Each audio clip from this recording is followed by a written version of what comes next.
Tevez. Good evening, monsters. What's going on? You got more hot conversations here with me, JC Tevez, here on Heard on Thursdays. Good evening. Welcome to the show, the iconic magazine show that made FM radio talk heard only here on Manila's hottest Monster RX 93.1. So we're nearing the end of October. Soon we'll be having our holiday episodes and our year ender and year starter prediction episodes for the year 2022.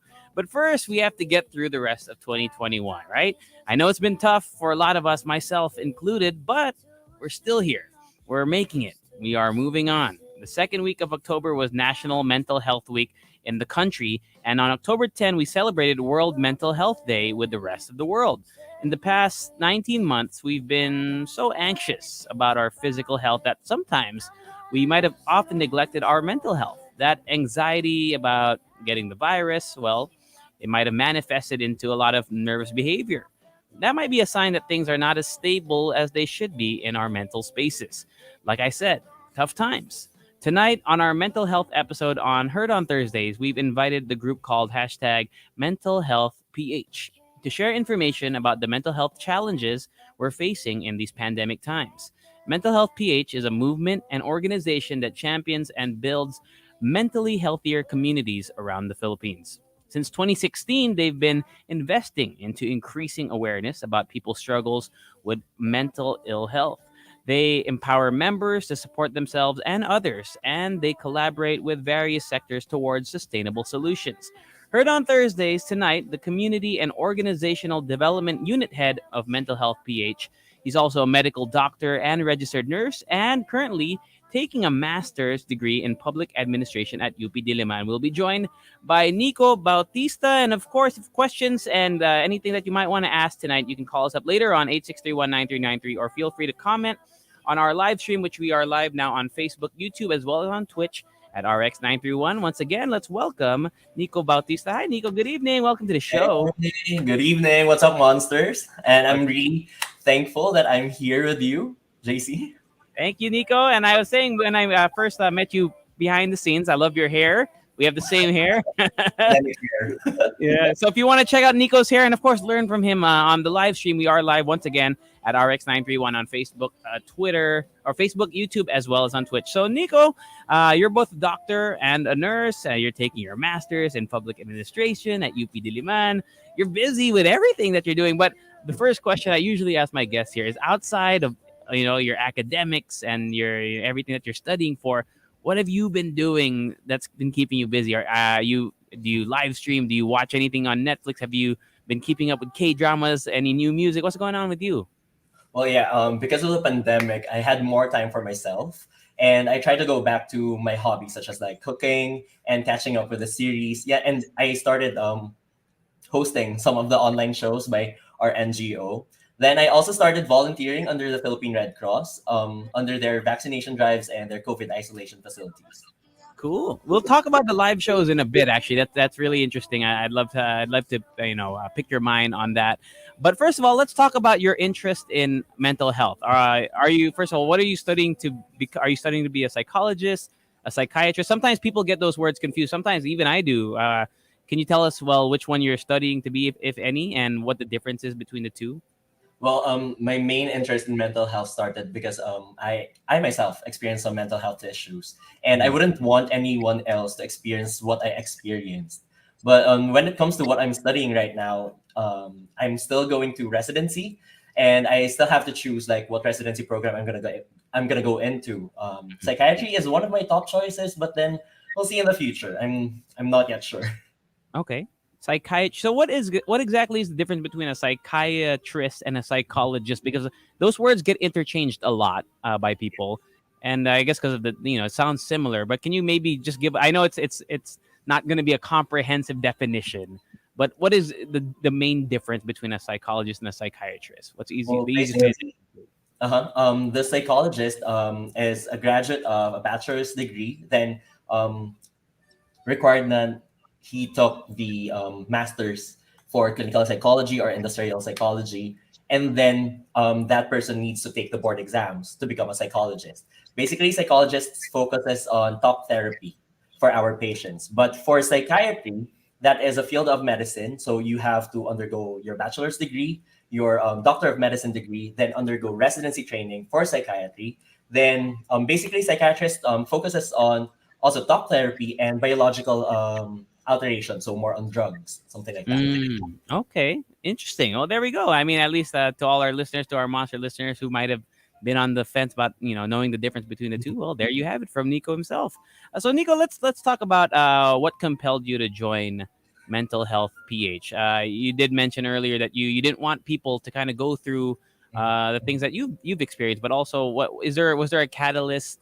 Like like a light bulb moment that's like I need to be part of a bigger thing, something bigger than me. Well, actually, it's a funny story because I started as a host. I was just like invited to host this event by the NGO, which is Okay. the Mental Health Day in 2018. Then eventually, I learned or I loved the community, how accepting the members are. Then, because of that, I joined Mental Health PH and hopefully to contribute in preventing mental health problems. Also, Mhm. to at least try to make sure that Filipinos would have access to mental health services and lobby for legislations that would ensure mental health services for all. So you kind of really pushing the pushing the envelope when it comes to laws and I guess implementations in I guess different aspects of life, whether it be in school, workplace, and whatnot. So it covers everything. So you must have a big team, or at least a team full of experts. Can you talk a little bit about the team behind Mental Health PH? What comprises the team of Mental Health PH? Well, Mental Health PH is a very large organization, but then Mhm. most of the people are mental health ambassadors. Then we also have our core team. So we have our advisors who are psychiatrists. We also have psychologists in our team. Then we also collaborate with a lot of organizations to make sure that our campaigns are like spread to them.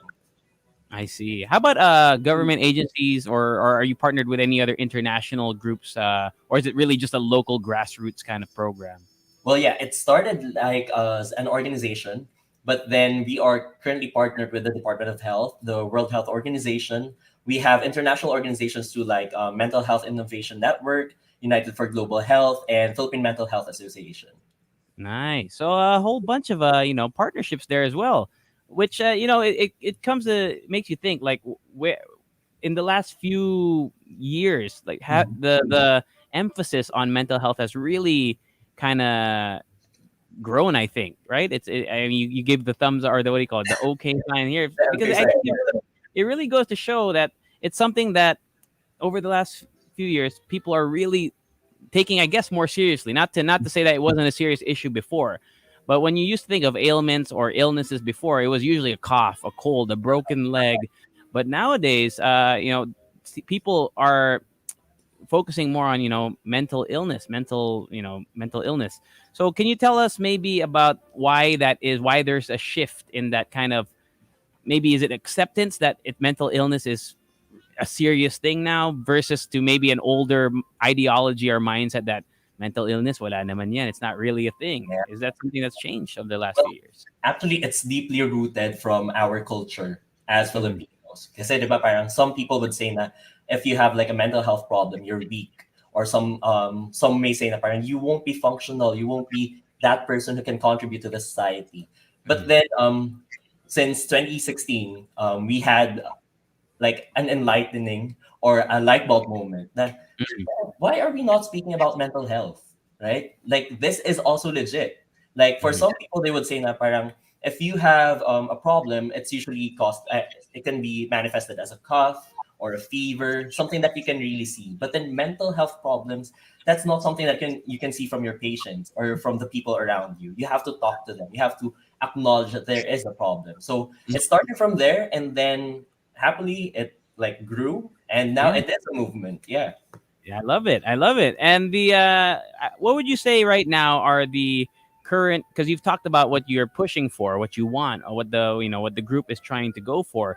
But Mhm. what are the services now that that you offer as the group? What does the NGO offer, and also the campaigns that you are currently running, and what maybe campaigns in the past that you have been proud of? Let's start with maybe some campaigns in the past that Mental Health PH has done already that you saw a really large impact in how it impacted people's lives. Yeah. So basically, mental health PH is focused on social media. So Social it's media. it's unlike the other NGOs that really go to the ground. But then we have like projects that are on ground. But then we focus on online platforms, and one of the things that we are very proud of is the Usap Tayo. So it is like a Twitter, what do you call this? Like a Twitter event Event. wherein every 10th, 20th, and 30th day of the month we have like a specific topic that we talk about that is connected with mental health. So it is kind of encouraging communication between the audience and the organization itself. Then another thing, since the pandemic started, we started mental health talks. So we also have like somewhat like this thing that we're doing. So a Right. live stream of mental health talks wherein we talk about a lot about transitioning from the pandemic state and then from the physical state or the pre-pandemic state and what we have right now. So something like that. Okay. And actually, that's a great jumping off point to talk about, since last year, all the year and a half already of the pandemic really hitting the world, right? Yeah. I mean, it seems like it's gone by so fast, but so slow at the same time. It's a weird feeling to describe. But you must, I mean, there must have been a surge in the number of people who are reaching out, not only to, well, not just to your NGO, but just in general. I think people really were taken aback by this huge shift in their life, something that I think all of us have never really experienced before. I don't know who was old enough to really explain. I don't know if anyone was alive like the last time something this magnitude Happened. hit. Yeah. So, what can you say about the impact that the COVID-19 pandemic had on mental health? And obviously, it's not going to be comprehensive, but in the general sense, what did you notice because of this pandemic? Well, actually, for some people, they would say that the pandemic only focuses on physical health, right? Like getting the COVID-19 virus itself. But Absolutely. then we have this thing wherein we talk about the other wave that happens, which is the mental health problem wave, right after this pandemic, or even during this pandemic itself. Well, it's deeply rooted in our inability to adapt to change, like with everything that's happening. I mean, we've been through a lot during this pandemic, and unfortunately, the drastic change in our life spheres tend to take a toll on our mental health. Because when you are during the pre-pandemic, you had like interactions with a lot of people, like physically. But then Physically. now you can only see them from the waist up, like this one, right? From the waist up through Zoom or from any other platform. And we had like problems with compartmentalization of our life spheres. Okay, I'm gonna delve on that. So with compartmentalization, you have like different personalities, or at least the way that you interact with people from the pre-pandemic state and from the pandemic state. So especially for the youth, since most of their hours are spent in school, right? So we basically had like different roles that we had to fill in. So when we interacted with people, but since we are in our homes, we had to play different roles. So just like when I am in front of my peers, I'm going to be the jolly one. But then when Right. I'm in front of my family, I'm more of a serious person. But then since now we're like confined in this four corners of the room, we'll Yeah. have to balance like, paano po ba? Pag inutusan ako ng mom ko, like, wait, I'm talking to them, like, paano?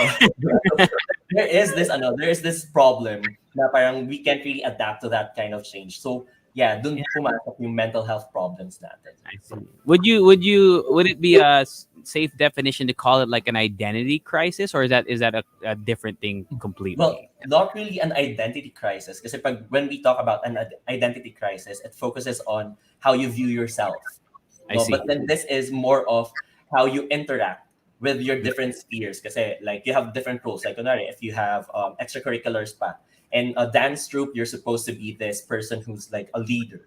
And then when you're inside your class, you're like the jolly person. And then Yeah. at your house, you're gonna be like someone who's very obedient, someone who Mhm. follows all orders and everything. So that's totally different. I see. Okay. Okay. Makes sense. And you mentioned students, and I want to kind of talk about that because we have, for example, here we have student jocks here, radio, and I always ask them because I never really, there were online classes even pre-pandemic, but it wasn't something that was really a big thing. But now that almost everything is done remotely, my goodness, I could not imagine what it feels like to be a student who has to do everything, study. I mean, I can't even focus at home, with all the distractions. So I just wanted to ask your take on, online schooling. Is there a way that we could improve or have tips for students who might be going through some difficulties. How have you and your group kind of addressed that that thing that you don't really have that physical interaction, physical closeness anymore? Well, actually, it's really hard since everything is online. You're gonna have to adjust your schedule. Like it's not gonna be when you're in the pre-pandemic state when you have like a schedule inside the school, and then you're just gonna think about you being a student. But then now you have like when you have like 15-minute breaks, you're gonna have to do some chores and everything. One thing that we try to emphasize is for you to build a routine in your place, or at least set a specific place in your house if you have the privilege of having that, Mhm. to put a study area just to simulate that you are still in that situation, like you are Right. still in school, and so Mhm. at least you can like separate it from your usual life outside of or inside your house, something like that. Right. So in a way, kind of make it so that you have a sense of routine, because Yeah. the pandemic was a huge. And you mentioned earlier it was that break from routine that kind of took a toll on all of us, especially, and for me, the one that really been difficult for me, and I don't want to speak on behalf of everyone, is the shifting of all the ECQ, Hmm. GCQ, I don't know, MECQ. That really, because every time I go on social media, every time the government announces something like that, people are confused. People are upset. People are, they're talking about these kinds of things. So, would you say that social media, because you said your campaign focuses a lot on social media, right? It's primarily heavily focused on social media. So when it comes to social media, there are two sides to it. Should we stay away from social media? Like, what are the, you know what I mean? Like, there's a lot of great resources and a lot of great things that come out of social media, but also it's also the cause of a lot of stress for Stress, people, yeah. right? Well, So how do you and mental health PH, because you are primarily operating on social media, how do you kind of separate the two and make sure that you're only getting the good stuff? mhm. So one thing is you always have to fact check. Okay, so that's a problem. Everything in social media is very accessible right now. Like we have these issues right now wherein we have sources from TikTok, from YouTube, and everything. But the question is, are they really reliable? So Hmm. if ever that you're gonna get something that's kind of stressful or something very toxic, Hmm. before you really delve into that feeling, first you have to do some research, like just verify if the sources are like legit, or at least check if all the things that are stated in that document or that post is something that really reflects what is happening right now. So Yeah. something like that. Don't like just look at the cover and then, oh, okay, I'm gonna judge this, I'm gonna do something about this already. Yeah. Just take some time to make sure that everything is reliable, something like that. Yeah. Would you say there are when it comes to fact checking and source checking, what would you call a reliable and factual source? Because there's a lot of people call them trusted sources. There's also, influencers with, on both sides, by the way, on both Yeah, sides yeah. of the spectrum, that are pushing different agendas. Uh, how can, as if you were gonna give advice to someone to find, to do their own research and actually fact check, how would you determine which sources are real and Well, good for yeah, knowledge? you have to distinguish first what is news versus a PR article. So you have to Mhm. make sure that it's not biased, diba? Why once you encounter a PR article, it's very obvious that it's trying to build or trying to destroy some image. But then with news, you have to check if all sides are heard, Mhm. and you have to check the reliability of the source itself. So we have like trusted sources. We have news channels. So we have like the Philippine Daily Inquirer, you have like Mhm. Star and everything. Then try to like, well, it depends on your judgment though. Like it Mhm. depends on the individual. So from there, you're just gonna have to judge if it's gonna affect you, or you're just gonna have to let that information go, something like that. Right. Okay. And that I think, Nico, a big problem that people have nowadays is letting information go. I don't know if you'd agree with me, but whenever people, the word that is thrown around a lot is the word triggered, right? That is Mm, something. yeah. So for me, I don't really get triggered by things because once I see something I don't agree with, or I know that it's not really true, I'm like, I scroll past it. But that doesn't seem to be the case for a lot of people, especially a lot of impressionable people, young people who maybe haven't learned how to fact check. So maybe because I come from I'm a little bit older than the TikTok generation, right? Yeah. But for the younger kids who were not really taught how to fact check, or at least when they see their favorite TikToker saying Mhm. something, they take it as a fact right away. How do you and Mental Health PH kind of you're preaching doing fact checking, but if they, let's say, they never listen to this interview between you and me, what are the campaigns, or what kind of campaigns would you have you run in the past that kind of shed light on this issue? Well, maybe you should focus first on like thinking about your mental health too, because it's gonna take a toll on you. So Mm, first, you have to like think, would it be worth my time if ever that I'm gonna engage in this type of conversation? Because most of the okay, we're not trying to put those people on one side, but then they have like different comments, right? Like they post comments that are really emotional in yes. social media, like in TikTok or in Facebook and everything. But Yeah. then that's one thing you have to think about your mental health first. Is it really worth my time? And second, if I'm gonna post, about think before you click. So be Yes. sure that you will be like up for the what do you call this, for the consequences of the thing that Right. you post. Because Absolutely. there's no backing out. I mean, the social media, like we have police people there, we have like screenshot people. So yeah, They got the receipts. Everyone keeps receipts that's true. nowadays, right? Well, on that point, then, Nico, let's talk about the signs that somebody's going through something, because you Mhm. said first of all you have to look at yourself, but it's hard to kind of look at yourself Yep. without the help of a professional. Of course, anything that we say, of course, I'm sure you're going to say, like, go consult with a professional first. But what are the signs that somebody might be going through mental health challenges? Something that you can, maybe where you have to start thinking to yourself, I need to go see a professional. Mhm. But it depends. If you are the one who's like gonna look at someone who has like a mental health problem, someone who Mhm. has like a pinagdadaanan. So Mm. one thing that you can look for is first, if you see that person who has like a difficulty in concentrating, or expresses problems, or being sad or down, something Mhm. like that, and mood changes. Now that is one thing that we can really see in patients with mental health problems. Mood changes, then any withdrawal from their usual activities or from their friends.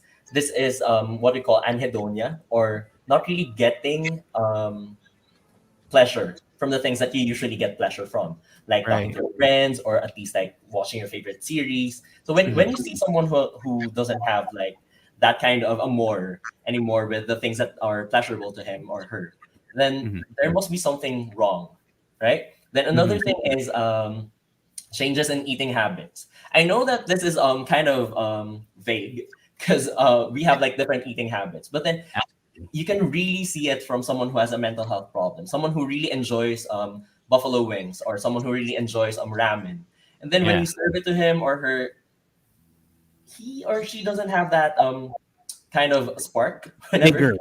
Yeah, Yeah. the trigger that, Yeah. oh, I'm gonna finish this whole plate, something like that. And Yeah. finally, if that person expresses something about Mhm. suicidal thinking, something like that. Mhm. Okay. So those are things to look out for when you're looking at someone else. But if you are, let's say maybe you don't have anyone home. A lot of people live alone and have been, in a sense, isolated in the four walls of their home, for except to go out for for groceries and whatnot, or to pick up their their food delivery. Mhm. Uh, but if they are listening right now, what would you say? I mean, if they, besides looking out for those things, is there anything else that they should be looking out for Okay, before for themselves, yeah. for themselves? Yes, absolutely.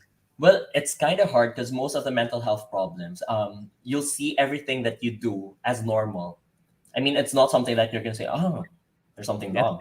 right, Yeah, right. that's one coping mechanism. That's insight, and not everybody has insight. Like Mm, they can tell if there's something wrong with the things that they're doing. But then one thing that would really tell you that you have something going on mhm. is first your view on life.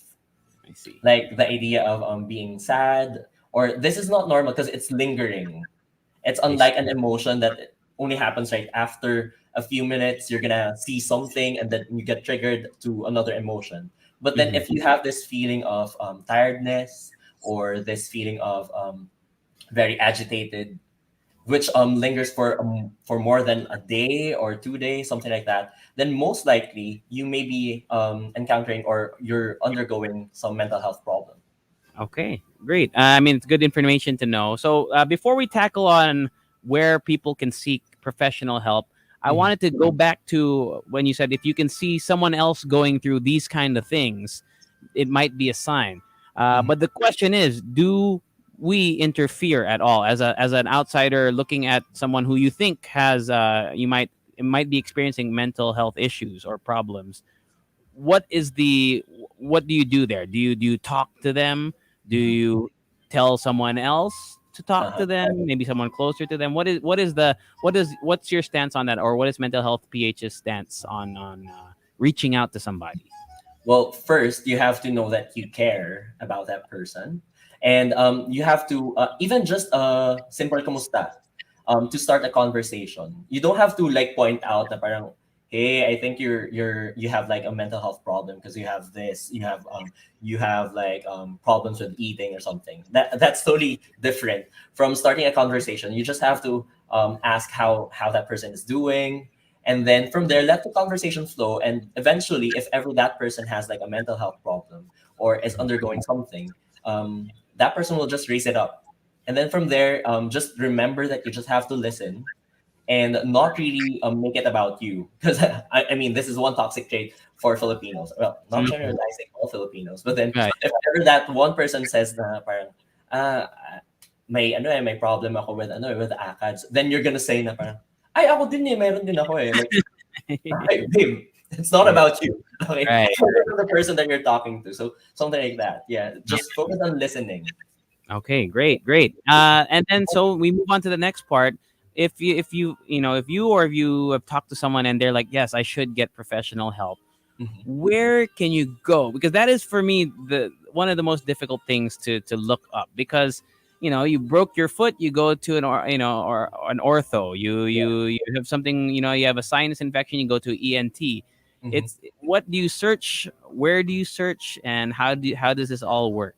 How do you contact them? Yeah. Yeah, Uh, exactly. First thing, you have to accept for yourself that you need help. No, because it's not really a swift way of like going to a psychiatrist or contacting someone. You Yeah. have to prepare yourself first that I need help, and I'll need someone to be with me. You can start by talking to your friends first, or someone who's really close to you, and then because it's really hard for you to, especially for us Filipinos, to seek for professional help again. So you Mm. talk to your inner circle, and then once you're prepared, you can start with contacting anyone from the medical field. That's the idea of a referral. Not just because that person is a gastroenterologist or someone who's focusing on OB-GYN. They won't really refer you to someone who would specialize on that thing. So they can refer you to their service. Another is we have in our website. You can see it down there, I think. Yes. So we have a directory of mental health services, so both paid and free. Then you can just like message them or contact them via phone. Then they can refer you to certain services that could help you with your problem. Great. So to our listeners who might not be able to join the live stream, you can go to Dot. mentalhealthph.org. But if you are on our live stream, it is ticking on the bottom here, scrolling along the bottom. And once again, we're still here, joined by Nykko Baustista, who is representing Mental Health PH. We're talking all things mental health tonight. We have to talk about the word that is thrown around casually throughout life. I think for a lot of, especially for young kids, the word depression. That's something that people say it in casual conversation sometimes. Oh man, I'm so depressed that this happened, etc., etc. But when does that become like depression? You know what I mean? When does it go from something that people are just saying because it makes them feel a certain way versus the way that depression, the depression that really makes you feel? Uh, uh, that is a serious problem. Well, actually, the idea of depression, the feeling of depression can mean a lot of things. No, we can like misconstrue it for the feeling of sadness or Yes. the feeling of emptiness. So yeah, that intense type of sadness and feeling of emptiness may be a sign of depression, no? But then for it to have like the capital D to make it formal as like Mhm. clinically depressed, Clinically you'll have to depressing. be diagnosed by a professional. So you should really ask for help. If ever that you have that idea already, Hmm. then that can be a trigger or that can be a sign for you to ask for help. Right. You won't want to wait for the depressive symptoms to start or to Mhm. have like physical manifestations. So you can if once you feel that and it's been lingering for some time already, you can Mhm. start with I don't know, with talking to your friends again, and then go to a doctor, to a professional. Yeah, a good a common answer that I hear whenever we talk, when not just with you, but whenever I talk about mental health with anybody, it's reaching out to people. It's really having somebody there. So I guess a good way to talk about this, Nico, is when it comes to developing a friendship. What do you think needs to be, moving forward in life? How do you think you should foster better friendships? Is that something that you guys focus on and talk about? Like, how do you develop a tighter bond, a deeper trust to talk Uh-huh. about things like this? Because sometimes friendships are really just surface surface level, right? So how can you become more emotionally connected to your friends? Well, when it comes to relationships, we have like different stages for you to build Mm. like a very strong relationship with someone. So it starts with like getting similarities from that person. Then you get something to talk about. But then for it to be deeper, you have to trust that person. You have to develop trust. Like not really telling secrets to that person, but Right. then more of entrusting your emotions to that person. Hmm. Once you have that kind of relationship, it will surely be like a long lasting type of relationship.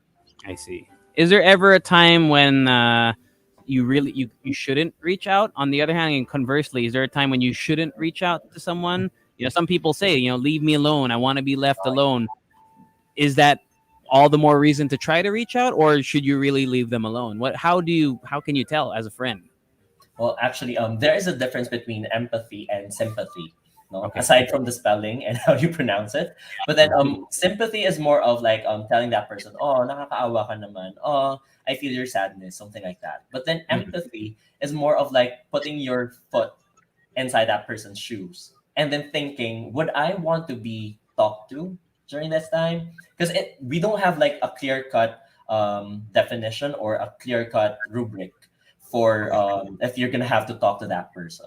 But then Mhm. just try from how you know that person, just try to put yourself into his position and then think, if I were him, would I want to be talked to right now? Would I want to be left alone? Or because it really depends. It really depends Yeah. on the individual. Some Situational. people they just like really want to tell you that leave me alone, but then their love language would be more of gifts or at least physical presence. So just be there. It doesn't necessarily have to be a conversation. Just be there Mhm. for that person. Just be that person that that person can trust. Something like that. Nice.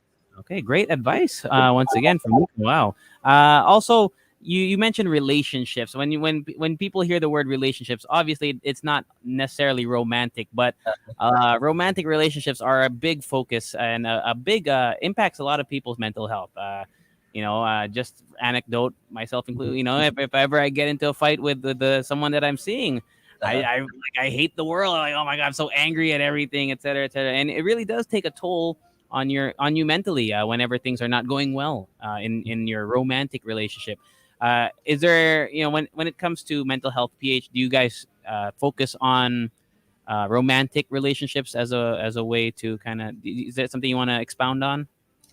Well, with romantic relationships, we really don't try to like delve into that Yeah. idea because it depends on the experience of the two people, or Uh-huh. I mean, respect for thruples if they have like three Right. people in Absolutely. their relationship. Yeah. But then one thing that you have to take note when you are in a relationship is communication and trust. Really is something that you have to focus on.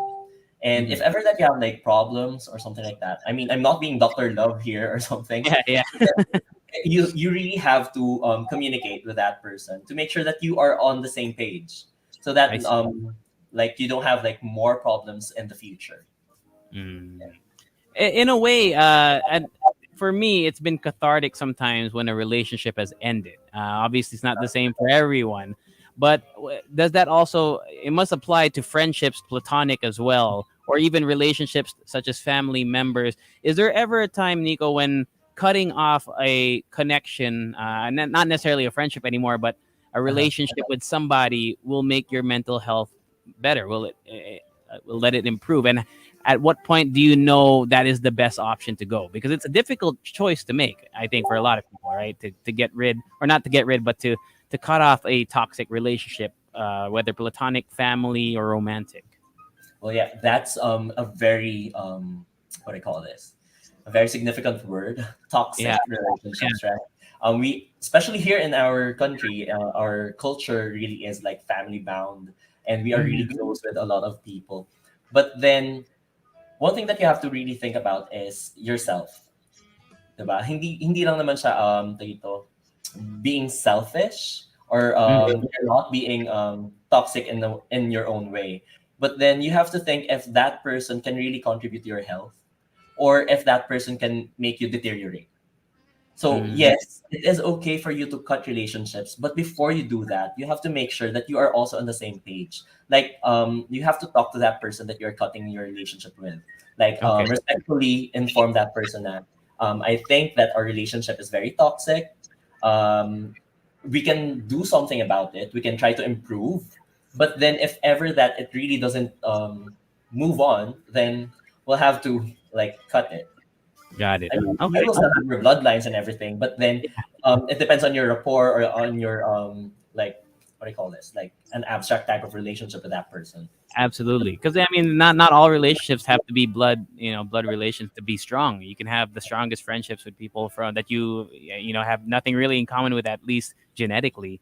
So great advice again. Wow, learning a lot tonight. Once again, if you're joining us here on air, join us tonight with Nykko Bautista, who's representing Mental Health PH. A word, and I don't know if I have to. I'll just do it for because I see it used a lot online, and Mhm. you can actually maybe tell me more about it, Nico. But whenever the word suicide comes up, you have to give a trigger warning, at least on social media. So just trigger warning to all the listeners out there as well. But suicide rates during the pandemic here in the Philippines, the Philippine Statistics Authority reported a 57% increase in the country's suicide rate in 2020 compared to the preceding year. Can you enlighten us on this, and of course, why is it happening? Oh yeah. Well, first of all, I have to declare that health is very multifactorial. I mean, if we are going to know like why these people are committing suicide, then we'd have to understand where they're coming from. So I guess the increase in suicide rates can be like correlated to a lot of things. We have what we call the BPS model. Okay, so I'm going to be lecturing something right Do it. now. So we have this BPS model that can kind of explain the factors that affects the individual's mental health. So BPS, it stands for biological, psychological, and social. So biological, the biological sphere focuses on genetics, hormones, and the brain structure. So it is true that you can, like, if you have someone in your family who has like a mental health problem, it could be you are at a high risk that you can also have a mental health problem. Oh Then wow. another is the next sphere is psychological. So it focuses more on how the person thinks, the emotions, the personality of that person, his or her reaction to different stimuli or experiences. And Okay. lastly, we have social, or the S in the BPS model.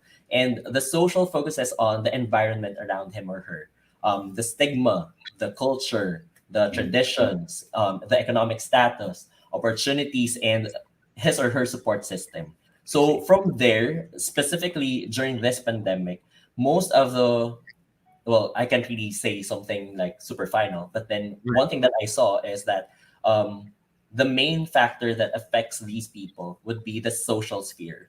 Like with everything that's happening during this pandemic, we have like Mhm. our economy not really blooming. Then we don't really have like we don't get job opportunities. Like a lot of the Filipinos lost their jobs during the pandemic, and Yes. really affects how the person thinks, like the stresses, the pressure that that person experiences. Okay, great. I mean, when it comes to the I'm sorry, BSP, correct? BSP? BPS, yeah, yeah. BPS, Still BPS. got the three. Yeah, still got the three letters. When it comes to addressing those three things, like there's got to be a balance. But I'm really interested in the biological aspect. Let's talk about that really quick. So it these things can actually be inherited down the line. Wow. First of all, I don't think a lot of people know that, because when people think inherited diseases, for example, my own lolo, I had diabetes. I'm at high risk for diabetes. So are there specific mental health problems that are passed along Mhm. more commonly than others? Is that something? I hope I'm phrasing that correctly. So, Well, actually, it really depends on mhm, the how that person grew up. No, we have like alterations in the brain structure. We have alterations in hormones and everything, and it depends on the physical status of that patient. But then, yes, it can be inherited. There is no specific disease that is, or a mental health disease that is really prone to be inherited all throughout your bloodline. okay, So yeah, it still depends. It still depends. It's more of a balance between the three different spheres. I see. And I mean, I think that's something that moving forward, it needs to be pushed as an agenda to be taught to the generation now. Because growing up, I never heard of BSP. Like I've never. I mean, before talking to you today, though that was like something that it was never. I never would have known that it was a thing, right? And is that something that, because you said mental health PH is working together to kind of push initiatives and things, Mhm.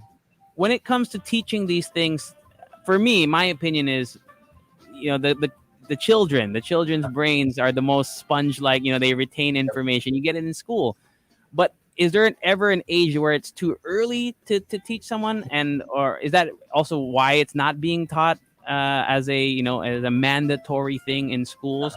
What is your take on that, and how should it be more widely spread through the young minds in the future? Well, when it comes to developing brains, such as for the kids, Mm. you don't really have to go into detail. Like it's not like in grade one you're gonna tell the kid that we have this BPS model. It's not like that. But then Right. you can start with like lessons more on accepting emotions, or at least trying to validate your emotions, to make sure that that person is not undergoing a lot of stress just because that person cries, right? Like specifically for kids, during our early times, or when we were like younger, Yes. there are a lot of seniorities, or people in authority would, like your parents or the people inside your class, like teachers or your principal or something, that when they see you crying, they would say that you have to stop crying because Mm. you're disrupting the whole class, something like that. Right.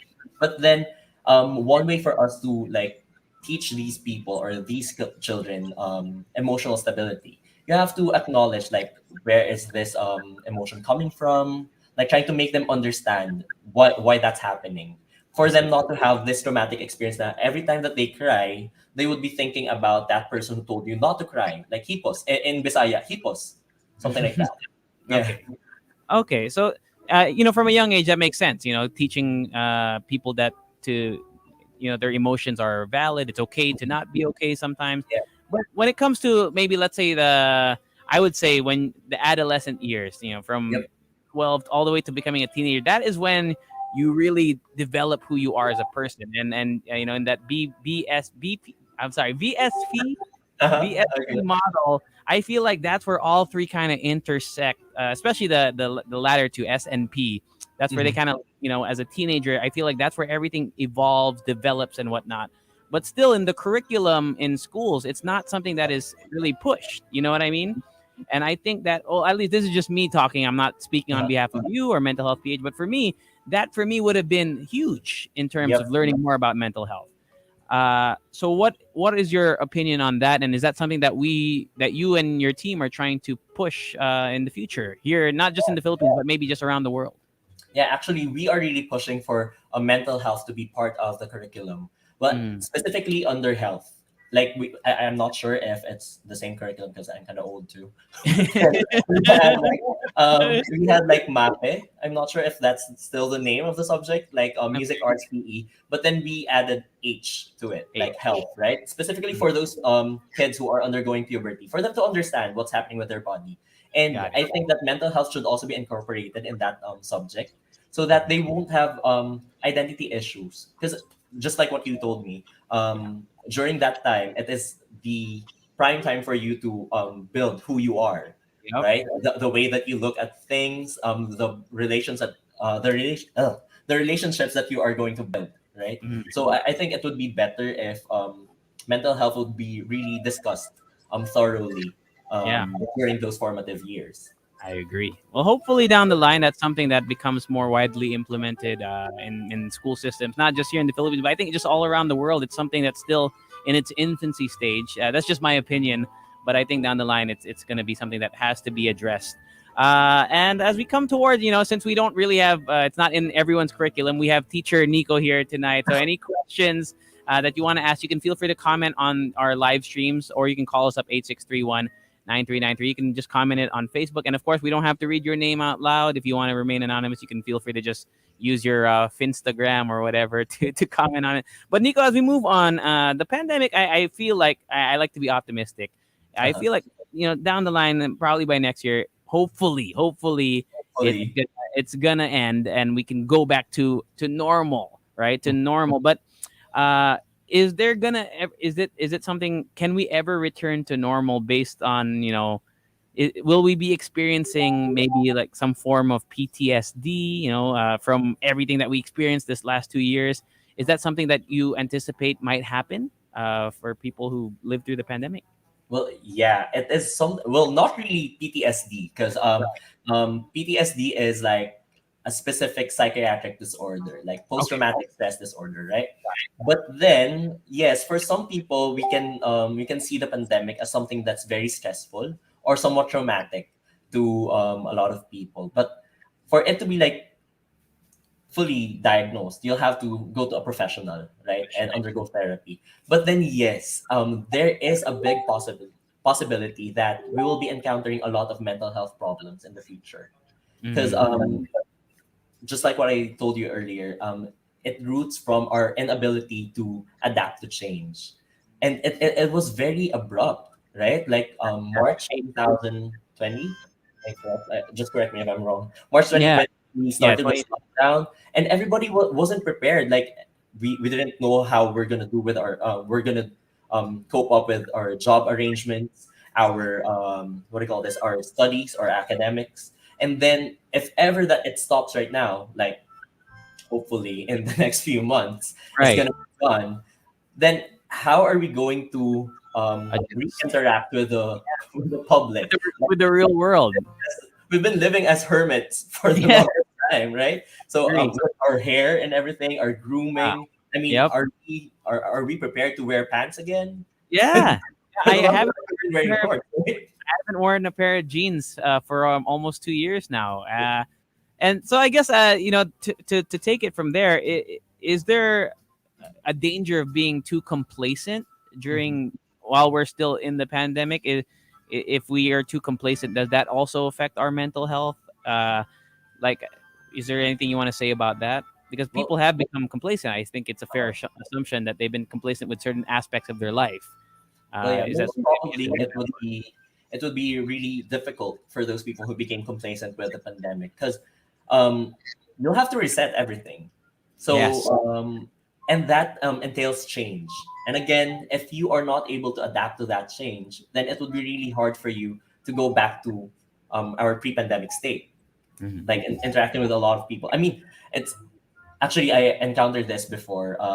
I had my duties here in one of the hospitals near my place. Well, of course, Okay. I'm not gonna tell what hospital. Of And course. we had most of our consultations are online. Then I had like members from my team who I only met online. Then when we had this face to face type of interaction, I was like super shocked, because from their personalities are totally different in the digital era Yes. era or a digital platform. Yeah. compared to that when we were face to face, like Yeah. it was really difficult. So you'll really have to entertain change, or at least welcome change. Ah, okay. And that's also I guess one final thing that we could talk about, especially since you brought that up, where when people are have different, they portray themselves differently online versus in person. Once again, reverting back to social media, there is also a lot of people who are, what do you call it, doom scrolling on Instagram, Twitter. When they see people living, sometimes they see what they see like a picture perfect. Their life is so nice and whatnot. What are tips from you and mental health PH to kind of separate that? Not everyone is perfect online. Everyone you see is not perfect, or is not as exactly how they're portrayed or Mhm. online, not as curated as it should be. Yeah, Any thoughts? exactly. I was going to that word. Well, Yeah. first thing, you have to acknowledge that the things that you post online are curated for the public, right? Like that is something that you would want the public to see, or how the public would see you. Mhm. So another thing is for you to focus on the things that you already have, because there might be some things that that person who posted online with a perfect life and everything won't have compared to you.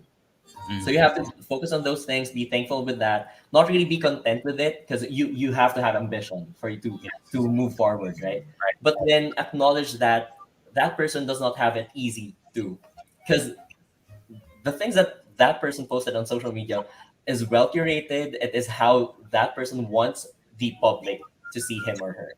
Mhm. Makes sense. All right. I like that. Learned so much tonight, Nico. Thank you so much for joining us. Unfortunately, we don't have all the time in the world. There's so many more questions that we could ask. But of course, Mental Health PH and your team really will help out anyone that has has more questions that they need answered. And of course, people who might need to reach out, seeking help and support. So once again, can you please invite our listeners to and if they have any questions or if they want to reach out to you, where can they find you guys? So, hi there, monsters. Am I saying it right? Okay, Yes. so monsters, if ever that you have any questions or inquiries about the NGO, or if just you seeking for help, we are here at Facebook. We have Twitter, we have Instagram, and we have our website. So our social media handles, they're all the same, at Mental Health PH, and then our website is mentalhealthph.org. You can, if ever that you're not comfortable with talking to the NGO itself, we have a directory there where you can contact anyone. Actually, it has like a geographical thing. I guess we can like send it to you guys Mhm. in the future. If ever that you're near a specific place, it can flag up like the nearest mental health facility or someone who can help you out. So yeah, if ever that you have any problems or any inquiries about the NGO, you can join us. You can message us through our social media channels. Yes, and also we'd like to thank our very own Marky Strom who helped make this show possible.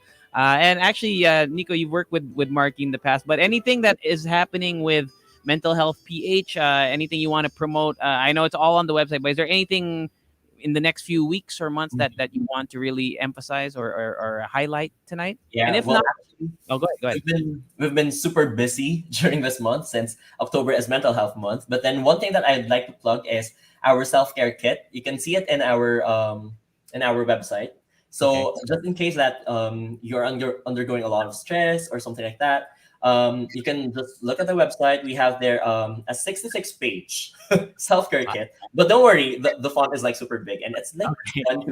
fun to read. On the screen. It can guide you throughout the stresses of life, and at least if ever that you need help, we also have the directory there. So yeah, so that's one Fantastic. thing that we are really promoting right now, and hopefully in the next few months we'll be releasing different volumes for the self-care kit. So right now it focuses on courage, Mhm. courage to step out and try to seek for help if ever that you're undergoing a lot of stress. Yeah.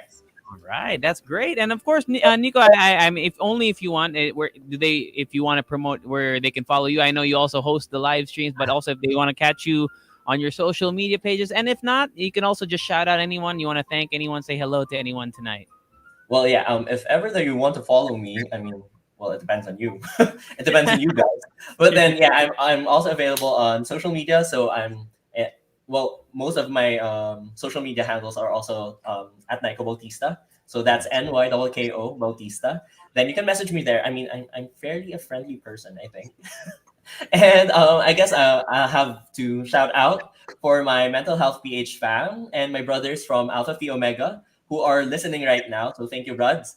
And syempre, thank you to Monster RX93.1 for this opportunity. Lagit-lagi para sa pangarap, pasyente at Pilipinas. Serve the people. Great way to end the show. Thank you so much, Nykko, for joining us tonight. And to all our monsters, go check out Mental Health PH if you have any more questions and if you want to reach out to them. But join us again next week for more hot conversations here on Heard on Thursdays. Have a wonderful evening and always keep it locked right here on The Monster. Good night, everyone. The views expressed in this program do